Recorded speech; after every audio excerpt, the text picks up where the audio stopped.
What's up, everybody? You are listening and are watching Real Conversations with Jacob Young. Real Conversations, of course, is sponsored by Boys Town. Boys Town has been making a difference in boys and girls' lives through love, education for over 100 years. And guys, if you're considering donating, please consider donating this year to Boys Town. Just go to boystown.org for all the information. And while you're there, please feel free to check out all their parenting tips that are there. RCJY is also sponsored by Lane Frost brand, made for the champion in you.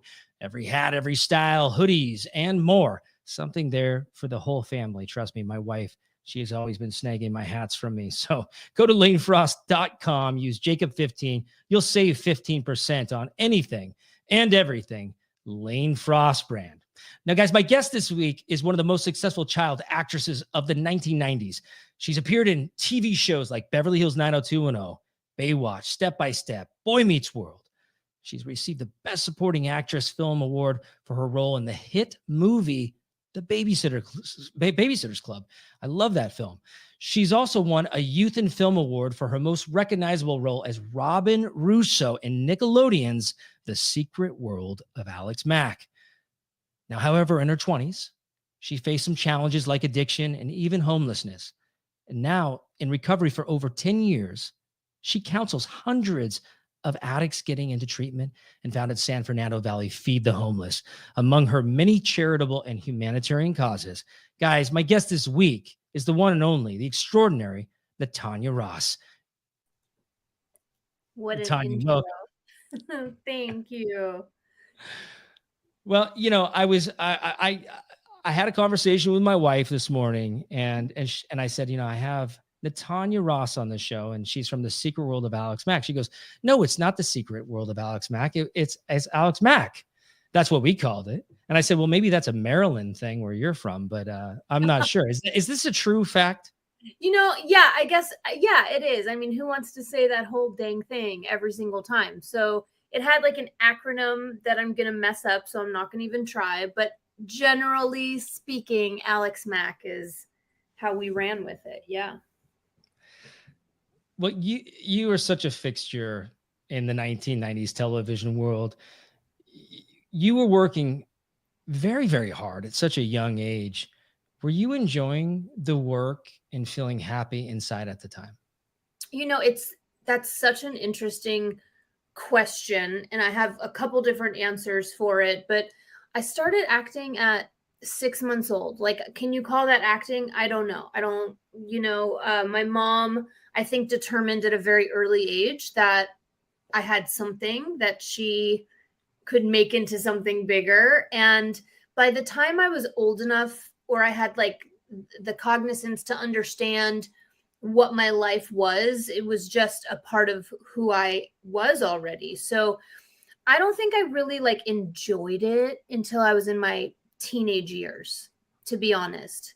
I think most kids growing up, they go to like piano lessons, right? Or dance class or cheerleading or soccer, foot, whatever it is. And that's just what they know. And that's what acting was to me for a long time.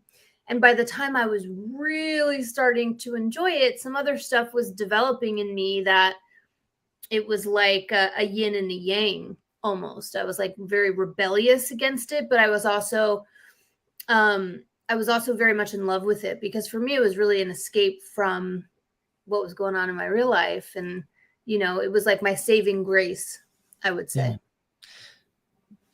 I want to talk a lot more about that, but let's just kind of back up a little bit to those early years that you're mentioning, when you said you started such a young age, 6 months old, right? And I've been in television for many, many years myself, and I've had children on daytime television, and I've had twins and kids, and I've held them all, and their parents are there in the wings.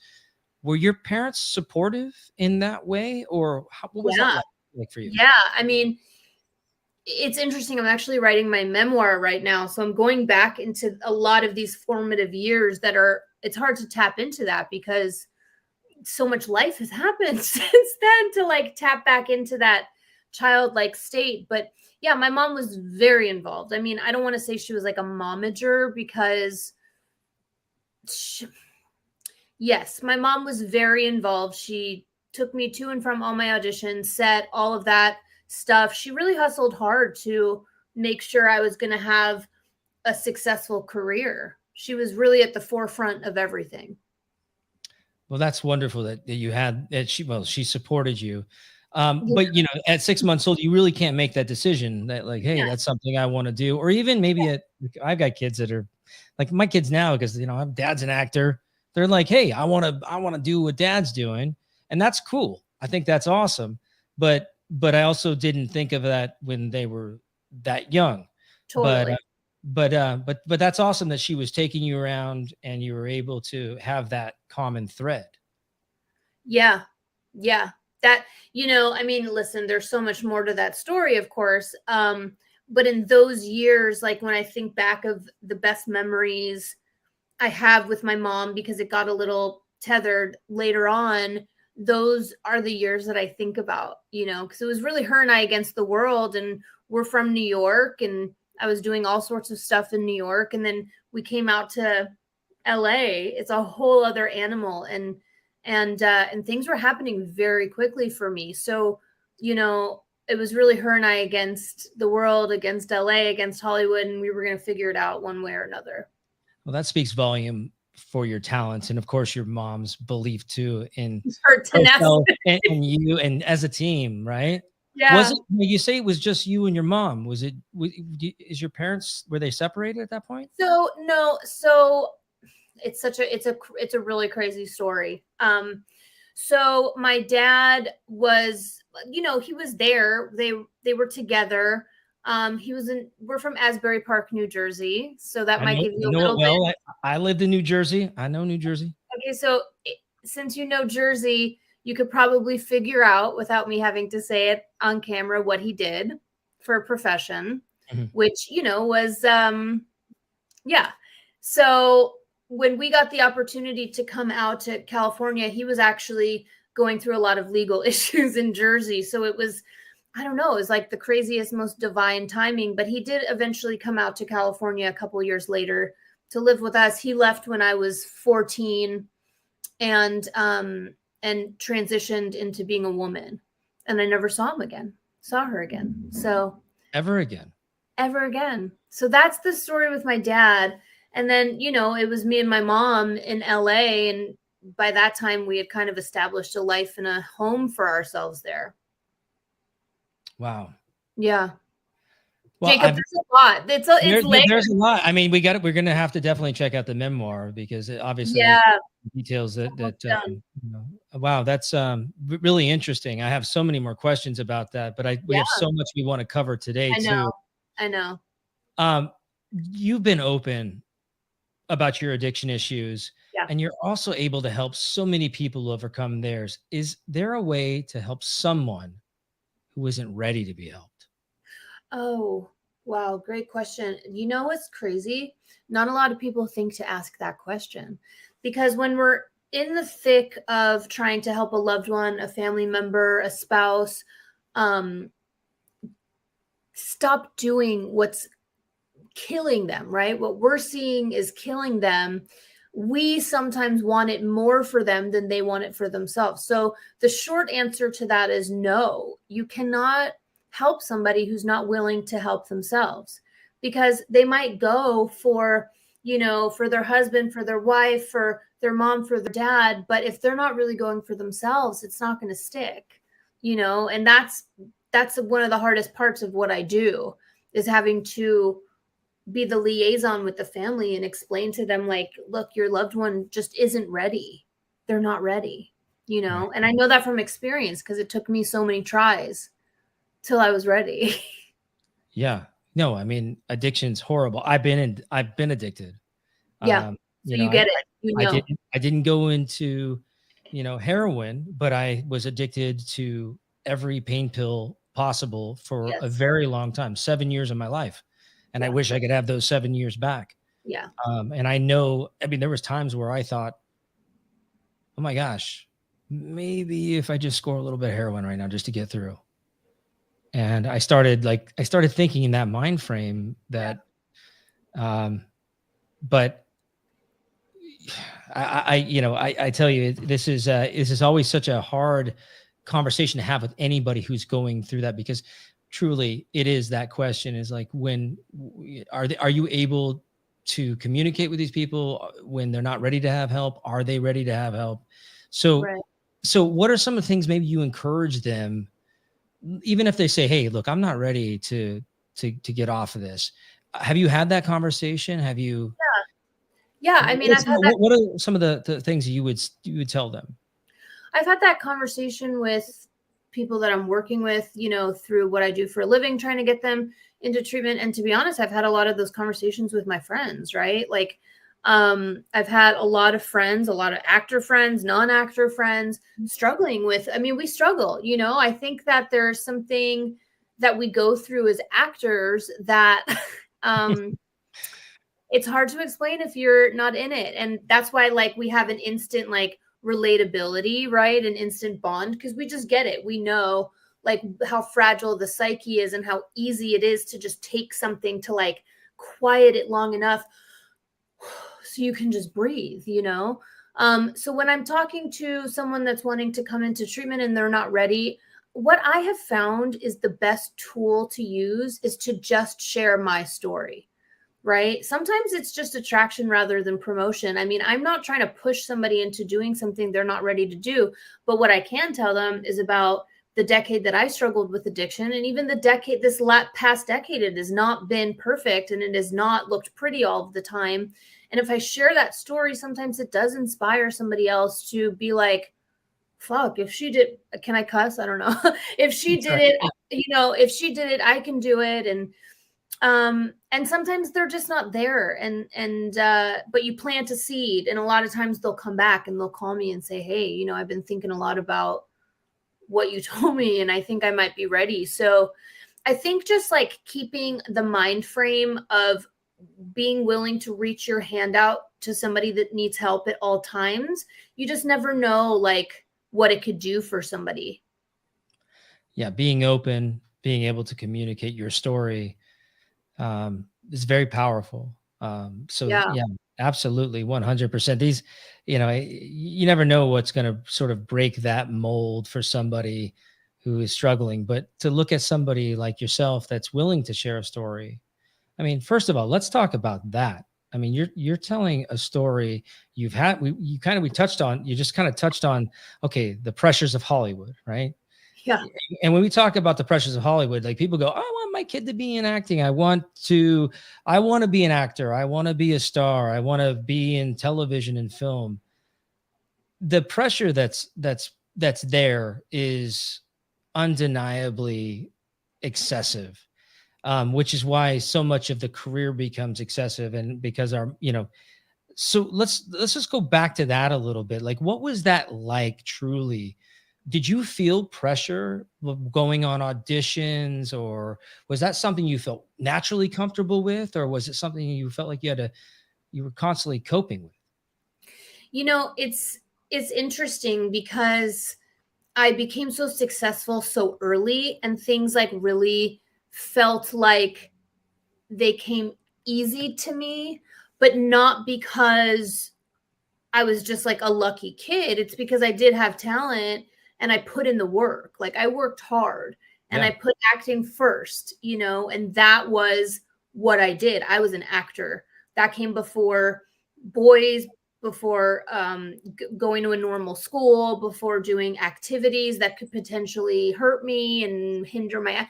It came before everything. So, was there a pressure? Yeah, but I think for me the pressure came not from like worrying if I was going to book the audition or anything like that, but more so from growing up on television, right? So like I went through my entire puberty on television.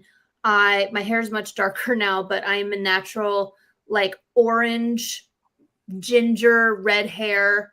There's a lot to be said about growing up with that hair color. You have to have a very thick skin. And I went through like 2 or 3 years on television where I was not really cute. I don't know what I was very like interesting looking, you know, and I didn't hit that spot yet where I was like really pretty or hot or anything like that. And so I think for me the pressure was as I continued to book these really big big roles as like somebody's weird friend, or How did that make you feel? somebody's goth friend. It made me feel like I had already been put into a box in Hollywood of a girl that's not pretty. So imagine you're 10, 11, 12 years old. These are very formative years, right? Of like growing up. And I'm constantly being told by managers, agents, Hollywood, casting directors, what have you, that like, oh, you know, we love Natanya, she's so talented, but she's not quite right for this. So we're just going to give her this instead. And I didn't realize it at that time, but it was developing some sort of a insecurity in me, Right. that in just a few short years from then, I was going to start rebelling against, you know. And I don't think I had the proper structure around me of people telling me, or even teaching me at that age, that like beauty really comes from within. This is a lesson I had to learn decades later in my life, right? So I was constantly comparing myself to everybody else around me. And the feedback I was getting is like, you're the best, you're the most talented. But like nobody was telling me, you're so pretty, you're so nothing like that. So the pressure for me was, I started pushing to audition for these roles that I really was not going to get cast in until much years later. And when I didn't get them, it just fed into that that thing that's always gone on in my brain that still happens to this day. That's like, you're not skinny enough, you're not pretty enough, you're not good enough. And then like what eventually happens, like you were talking about, you got to take that pill to just like, you know, fuck, I just need to take a breath here. Like, and Just so you feel normal again. and that's happening at 11 years old, you know? So that was my pressure. That was my pressure. And you kind of just touched on a little bit about it too. Like people were not mentioning the fact that, hey, you're beautiful, you know, the roles that you're wanting to go out for. I have experienced in my 25 years in professional television too, you know, a lot of times it's your managers, your agents that are going, hey, you know, here's the bigger, better deal. And they try to start, you know, and hey, that's a great thing to start trying to push towards those roles. But then you're getting feedback maybe at that young of an age where they're going, well, she's like the quirky best friend, not Totally. the leading lady. Right. Right. And also to counteract all of that, everyone around me is like, you're becoming famous. You're booking everything. You're making a shit ton of money. You're everything you wanted to happen is happening. And it was, and I felt that, and I felt that excitement, but it Sure. was not happening in the way that I would have preferred at that age. And it started to lead to, you know, I think these hangups that I would eventually carry on for the rest of my life, you know? Well, you've definitely turned that corner, and I want to talk a little bit about hangups and how we can get how you got through and how we can get through to others. What advice do you have for families who are coping with loved ones with addiction issues? Um, I'm sorry that you're going through this, because I know how much it hurts. And I think the best thing I could say, having been somebody on the end of like the side that's hurting other people, is that it's not intentional. We're not doing anything to hurt you purposely.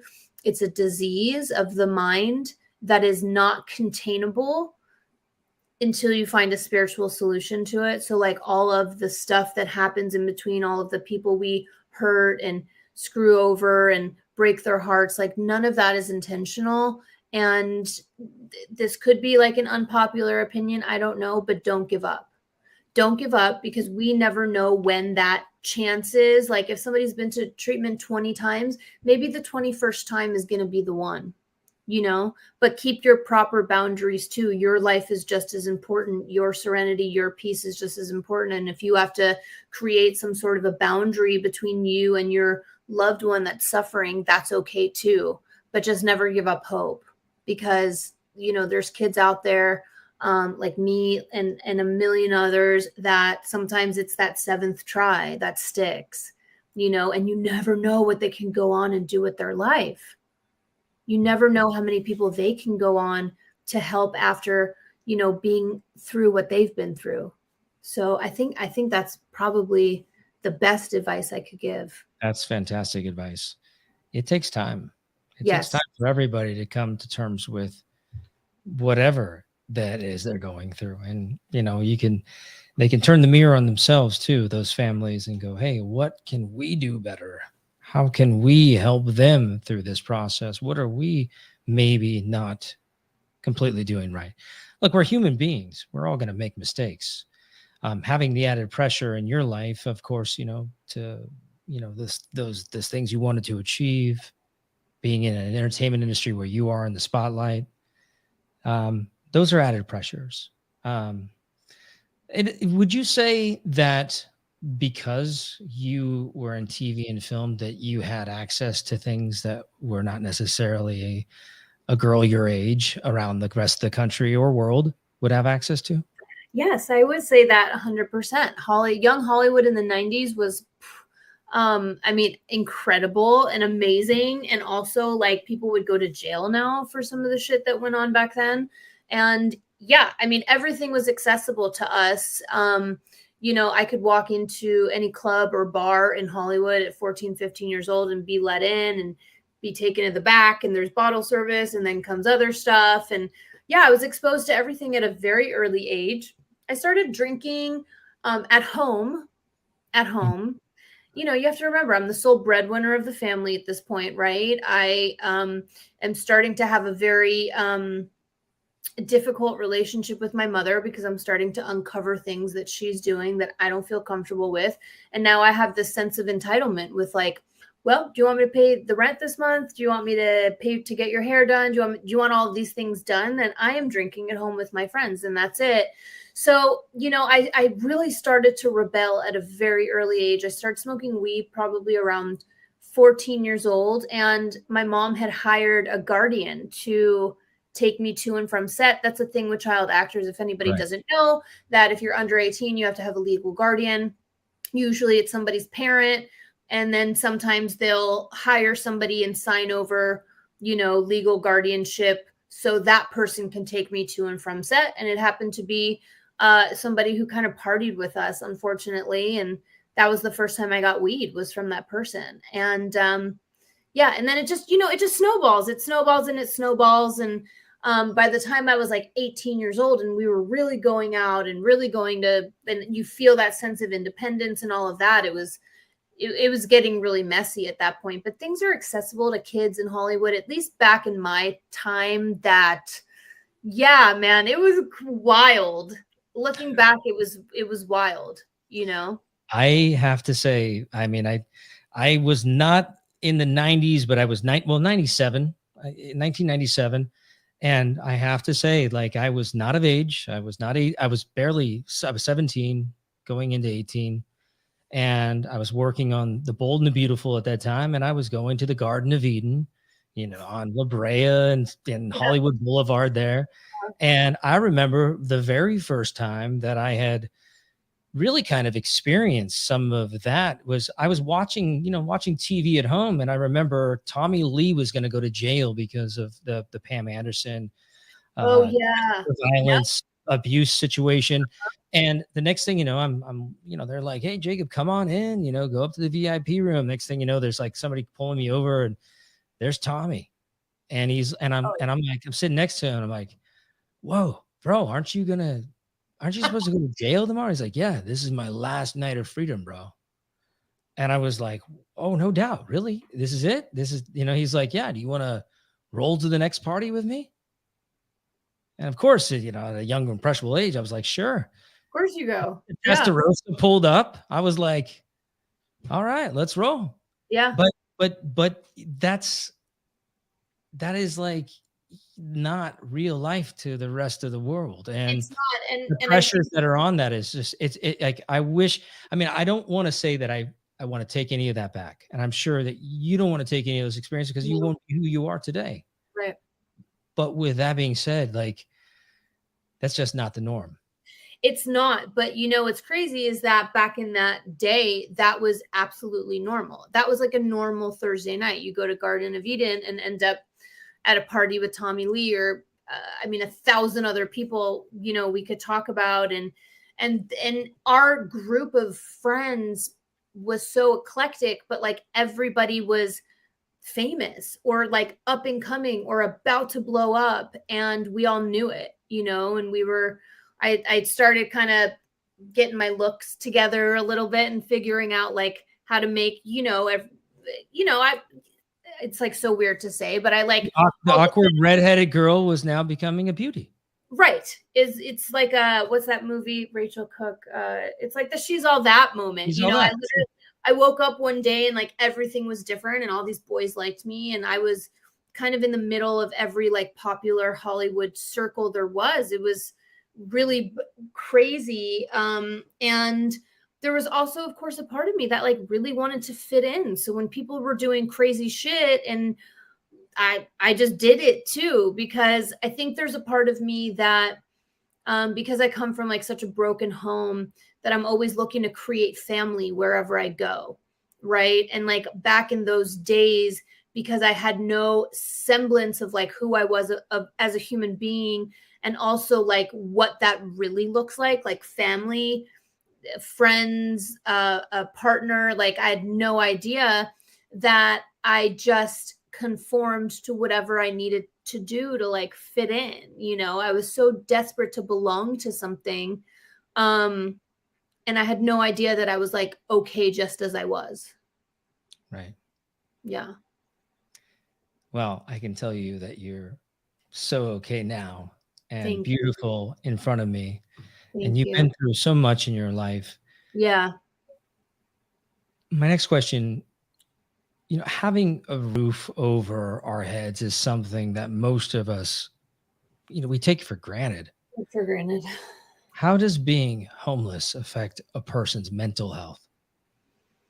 So I love that you said that too, because that's when I speak about homelessness or helping the homeless community, that's one of the first things I say is like, I woke up this morning in a bed that has nice sheets on it with my fiance.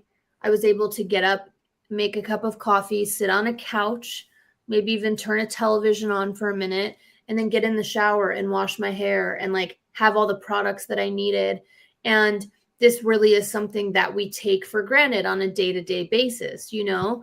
And there are and that's still me too. PS. There are times where, you know, I'm in my own way so much that I'm like, damn, I at one point in my life, like I didn't even have a car or car keys or like an apartment, a key to an apartment to go home to, you know, and that'll put everything back into perspective really quickly. As far as like the mental health piece for homelessness, you know, I don't claim to know everything about the homelessness journey.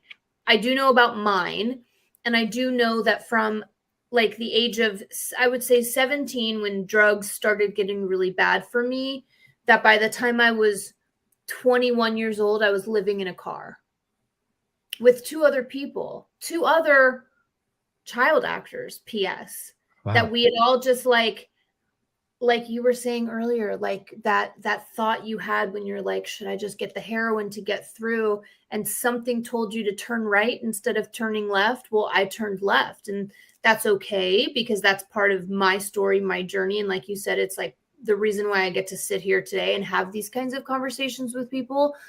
But you know, a lot of it was about a boy. You know, I got mixed up with the wrong person, and that led to introduction to heroin. Mhm. And I was only really able to keep it together for a couple of years. So imagine like 4 years ago, I am a successful actor. I have a great group of friends. I have a place to live. I'm, you know, seconds and inches away from booking the thing that's just going to catapult me to the next level. And then just a short few years later, I'm strung out on heroin. I've burned all the bridges I could. I have nobody to call, and I'm living in a car with 2 other people. And we are literally scraping by on residual checks that are sent to a PO box, and we're showering in a park once a week for $2. Mm-hmm. It's crazy. I live right by that park still. It's the Van Nuys Park. I'll never forget it. $2 to go shower, and we do it once a week. I would try and, have jobs here and there, and just to, have some like scraping by money. And the mental health, it's so crazy how God aligns everything. I literally last week was writing about this part of my life in the book. And I wrote in the book, I'll give you like a little snippet. Yeah, please do. The human psyche is so powerful and resilient, right? And I have always fancied myself a dreamer. I can fantasize anything in my life and make it a little better than it is, or what have you. And you just learn to cope. Mm-hmm. You just learn to cope. So I find myself now living in a car, looking around at my life like, what did I do? What Well, did that I was do? what I was going to ask, is what made that right turn then, if you were going left? Deep insecurity, the need to be loved because I wasn't able to, or I hadn't learned yet how to love myself. And then the attachment to a boy, that was, it became accessible through this relationship, that drug. And that's where I made that right turn. And again, I don't regret any of it, and I don't blame anybody. But I also think, I believe very strongly that like our lives are written for us long before we even enter this earth. And like that was my path. I was meant to be there. So when you wake up one day in a car and everything's gone, and you have, again, no idea how you got there, other than like, okay, it's actually pretty obvious, but like it's almost that like, God, what happened? Why me? But you just learn to cope. And I just went into a different world. And that's when heroin really became sacred to me, because without that, I would have to really be aware of like what was going on in my life. At least with that, it was enough for me to pretend like something else was happening that was happening. That's very powerful. Very powerful. And I mean, I've seen, friends, many video clips of that exact thing. It's almost like a mask that's put on. It's a mask, and you're not you don't no longer have to be aware. But when you became aware, Mm-hmm. what was the next? What happened next? So I eventually moved downtown LA.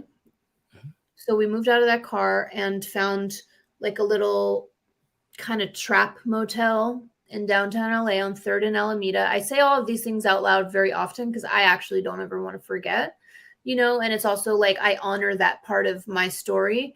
And it was just like a room, basically, no bathroom, no kitchen, no anything. And the people in that were also living there were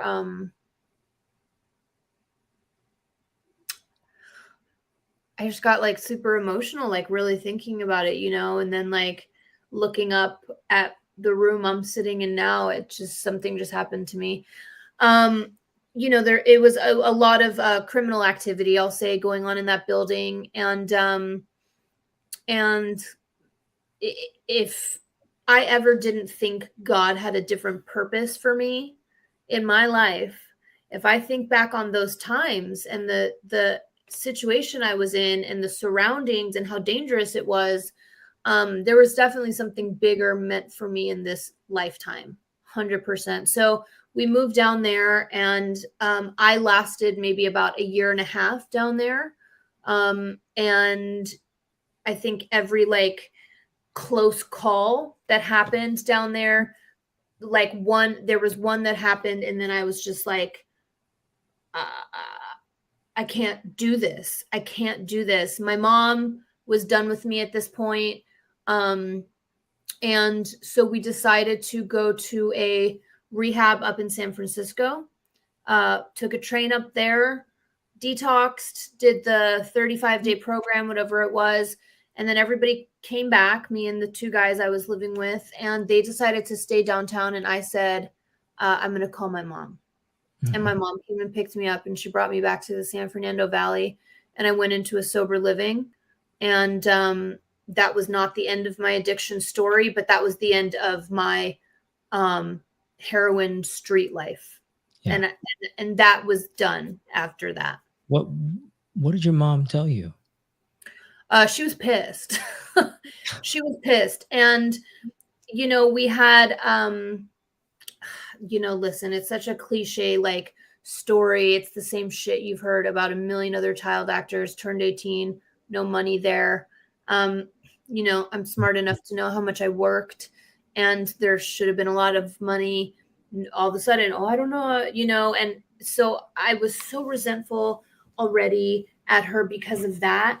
And in hindsight, like, that money might have really killed me. Honestly, I might have really killed myself with that money. Whatever, you know, everything happens for a reason. It's crazy. So I called her. She was pissed. But she said, okay, I'll come get you. She came and got me, and she had found some random, like, halfway house type of thing in the valley. She just dropped me off, and that was it. She said, you're on your own. And, you know, did you get clean at that point? I was clean for a little bit at that point. And then, I started drinking. Mm-hmm. I was like, okay, I'm not doing drugs. I'm not doing the heroin anymore, but that's right. Yeah. That's right. Also, again, at this point, even though I'd had my stints in AA and rehab and all of this, no, like, real understanding of what the disease of alcoholism is. And it's like, it's almost a shame that we say the disease of alcoholism, because people relate it so much to an actual specific substance. And it's really just the need to put something outside of yourself in here, again, to quiet that voice that, like, you're fucked up, you're a piece of shit, you're no good, you're not pretty, you're never gonna, that voice, like, long enough to breathe. It's anything. Like, alcoholism can look like anything. Gambling, shopping, that's a big one for me too. I need to actually get that under control. Shopping, food, another big one for me, right? Just because you take the substances away, if you're not spiritually maintained, you will grab for anything outside of you to just, like, shut everything down. So, you know, I had no understanding of any of that at that time. And, you know, I'm still in my 20s. I'm a kid. And so I start drinking. And, you know, there's some stuff that happened behind the alcohol that was very bad. And, you know, I had been dating a boyfriend that I had been with a long time. And, you know, he had had problems with heroin before too. And obviously so did I. And we made a pact to each other, like, as long as we don't do that, we're cool.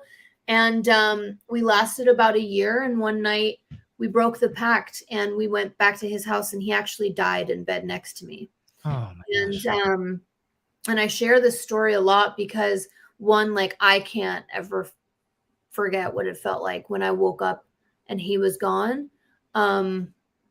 Again, one more, like, tangible piece of evidence that God is just, like, not done with me. No. You know, like, that night was so dangerous because we had drank so much and we had been so far away from that specific drug that, like, somebody was meant to go. And, like, one more time, it wasn't me, you know? So I got sober after that. And I'm, like, getting, like, crazy goosebumps from this. Yeah. I have to say, like, ask whatever you want. Like, I wish I don't know if you can see him. It's just gnarly, but it actually brings me exactly to this question that I wanted to ask you. What are some of the most important lessons that you've learned in life, given everything on this outcome?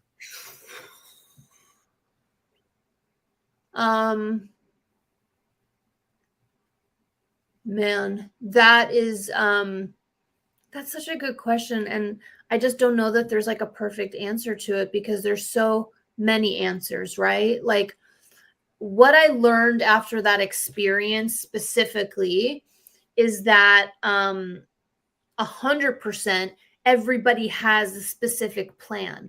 Like this young man that passed away, I'd known him since I was 13. You know, we had a couple little rendezvous, and I loved him so much. And, obviously life is short. And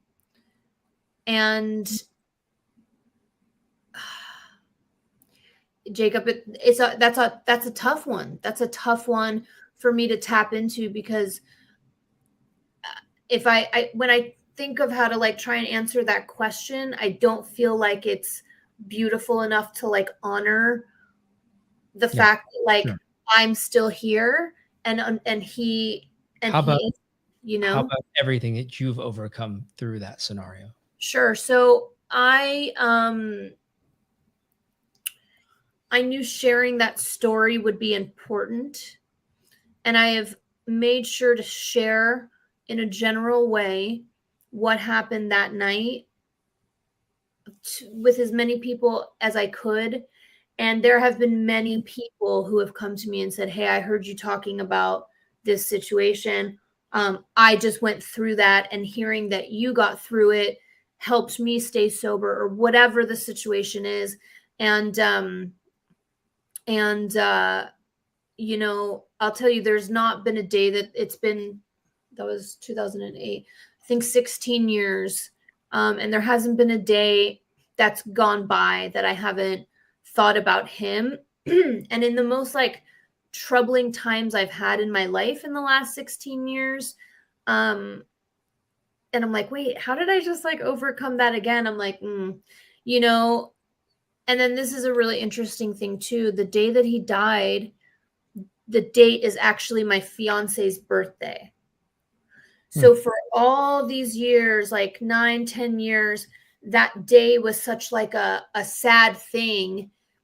And I think that like he gave my fiance to me as a gift to make sure somebody would be there to like take care of me for the last part of my life, and that day has become about something very different, like remembering how important it is to cherish your loved ones. And divine intervention comes to mind. Sure. Absolutely. Yeah. Jacob, please. You weren't expecting all this. I you know what? I wasn't, but I have to say I accept it. Yeah. And I embrace all of it. This is what this show is about. Yeah. There's only so much that when I was, talking with you early on, your bio, guys, you're going to be tuning into this anyway. So there's only so much I knew, but I don't know the details. I don't know the details. So I'm talking to you about this. I have to say though, a true heartfelt, you are a warrior. You are a survivor. There is a reason, and God had that reason to keep you telling your story and helping all the people that you've helped so far. Tell our listeners some of the things that they can do to help some of the organizations that you founded and help them to overcome these same. Sure. So yeah, the first, I think, most important thing I could ever say is that like, if you are struggling, reach out to somebody. Reach out. The more we keep inside, the sicker it makes us. And for me, there have been many times where it was so, even stone cold sober in sobriety, where it's so hard to pick up that phone and say, I'm struggling, I need help, but do it because it will save your life. I try and answer as many DMs as I can and comments and stuff like that. Even if you just want to message me like, hey, I'm in Ohio, not sure what my resources are, I am happy to help you with that at any time. So I founded San Fernando Valley Feed the Homeless. It's an organization where we go out onto the street and bring food and clothing and blankets when we can, and just provide a meal and some hope. And right now, what I've been mainly doing is working with an organization called Hope of the Valley. I had to stop some of my events during COVID because they're very large. We couldn't get that many people together. And I teamed up with Hope of the Valley, and I was absolutely blown away by what they were doing. And I got involved very quickly and started fundraising. And they are creating tiny home communities for people that are on the street and bringing them off the street and into the shelter of a tiny home. And it is so much more and so much deeper than that, because you can't just bring somebody that's been living off on the street into a tiny home and like boom, bam, everything's great. Expect them to be okay. Exactly. Yeah. So there's counseling provided, therapeutic services, medical services, 3 meals a day. They have access to the thrift store where they can get an entire new wardrobe. And basically, it's considered like the last step before permanent housing. So they're assigned a counselor, a case manager, and the case manager helps them all the way through the process. If they, of course, listen, there's no drugs allowed, no violence, nothing like, obviously, of course. And if they are compliant with everything, as most people are, because they're being given a second opportunity at life. It's insane, And so that organization is called Hope of the Valley. And I think you're linking it or something.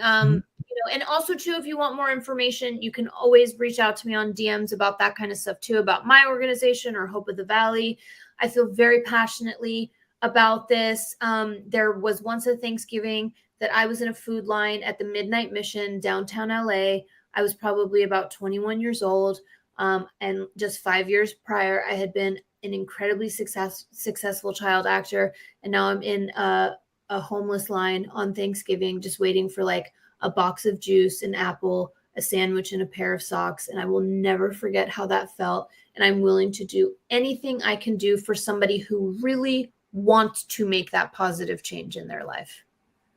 I served that line several times over the years, and I know it very well. Yeah. Thank you so much for all that you're doing, and all you're doing for people. Gosh, making me emotional now. I know. I've had to hold it back. Like, I know. Thank you so much for that. One of the questions I ask every single person that comes on my show is if you can take a ride in the Jacob Young time machine. And your time machine is a little bit different than most, because if you could speak to Natanya, who was working on TV for Nickelodeon at the time, what would you say to yourself? I'd probably catch her at around, you're going to make me cry now.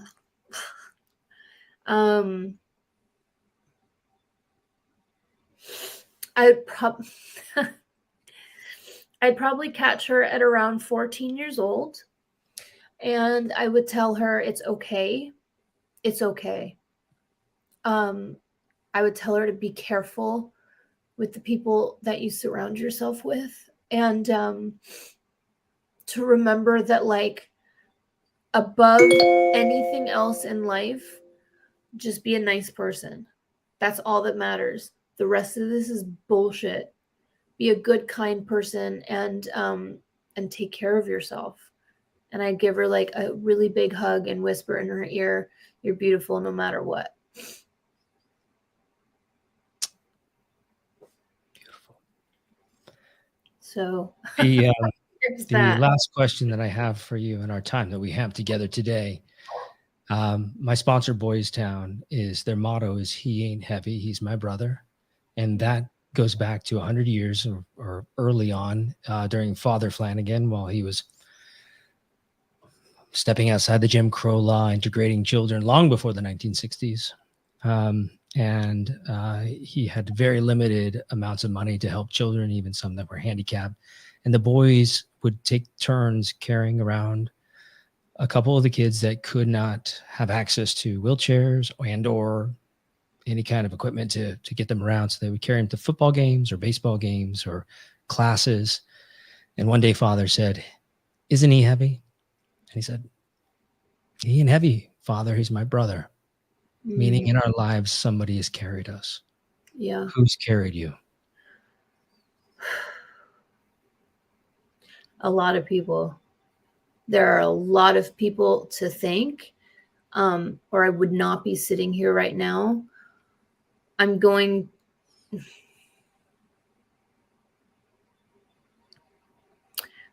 Jacob, there's been so many people. I really believe that, like, had it not been for the kindness of strangers, I wouldn't be alive. And if it hadn't been for the perseverance and resiliency of my friends, I wouldn't be here. I have friends from when I was 13 years old. One of my friends, Jenna. I mean, it goes on and on and on. But I'll talk more recently. You know, the person who carries me in my life now the most is my fiance. And he does it without even knowing he's doing it. And I finally, I'm going to cry again. I finally, for the first time in my life, felt like I've created a partnership with somebody that's equal. And I know that, like, regardless of anything, like, I am okay now. And because of that, because I'm able to love myself truly for the first time in my life, like, I can let him love me in a way that I've never let anybody else love me. Yeah. And I That's love that. I love that what you said, he's not heavy. He's my brother. That is so beautiful. And, you know, if I can just end with, like, what my motto in life is, and my saving grace, is that the more I think about you, the less I think about me. oh, You know, the more I think about you, the less I think about me. And Jacob, if I'm left to my own devices, I will just sit and think about myself and only myself, you know, and get into that, like, very actory kind of, don't you know who the fuck I am type of thing. But that's not the way to be in life. That's not how we were meant to think. Really, truly, the more I think about you, the less I think about me. well, I want to thank you so much for joining me today, Natanya. You are making such a positive impact in the world today because of everything that you've endured. You're really making a big, big difference and literally saving lives. So thank you for your honesty and all of the important help that you're giving to all of those that are in need. And I wish you continued success in everything that you do. Thank you so much. This has been such a pleasure. And I wish all the same for you and your beautiful family. And what a beautiful last hour and 5 minutes we've been able to share together, truly. I appreciate you and all the time that you gave to us. My pleasure. Thank you. That's about all the time that we have for today. Real Conversations with Jacob Young. The mental health podcast is sponsored by Boys Town. At Boys Town, their slogan is "He ain't heavy, he's my brother." And for over 100 years, Boys Town has been saving children, healing families. They're only one call away, and they're always there to help. So please go to boystown.org for all the details on how to access Boys Town's mental health services. Or simply just go to yourlifeyourvoice.org. If you are in crisis or you do need immediate help, please call the trained counselors at the Boys Town National Hotline at 800-448-3000 or text VOICE to 20121. Thanks for joining me on Real Conversations. I'm Jacob Young. Till next time, love yourself and love each other.